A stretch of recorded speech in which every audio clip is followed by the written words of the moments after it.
ফলনও ভালো, রৌদ্র আছে, আবহাওয়া ভালো, আমরা ধান শান্তি মতো লইতে পারছি, খুব শান্তি লইতেছি, কোনো কষ্ট নাই, সমস্যা নাই। খুব ভালো হয়েছে ফলন, খুব ভালো হয়েছে, হীরা ধান ভালো হয়েছে সবচেয়ে বেশি।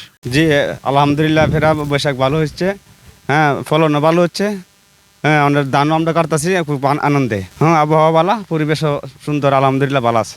আমরা দিকে গরমটা করছি, ভালো বাতাস আছে, হ্যাঁ ঠান্ডা আছে, আমরা আরামে ধান কাটতেছি। আল্লাহ দিলে সুশান্তি লইতেছে, খুব ঠান্ডা আর মিজে লইতেছে। আল্লাহ দিলে রোদ কম আছে, তাপমাত্রা কম দিলে ধান এবার বেশি হয়েছে। ধরের আপনি বর্তমান মানে 1000 টাকা বাজারে চলছে, 1000 টাকা কৃষকের পুষে না, কৃষকের ধৈর্য মূল্য ওই 1000 টাকা পড়ে যায়, তাহলে কৃষক কিক দিয়ে বাঁচবে।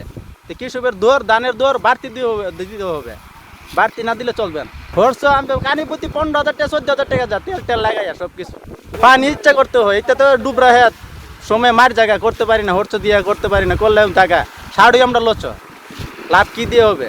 দাবিরা ধানের দর বাড়তি দিবেন, ধানের দর 1300-1400 টাকা মন দিবেন, তাহলে আমরা কিছু পুষা যাবে কৃষকের।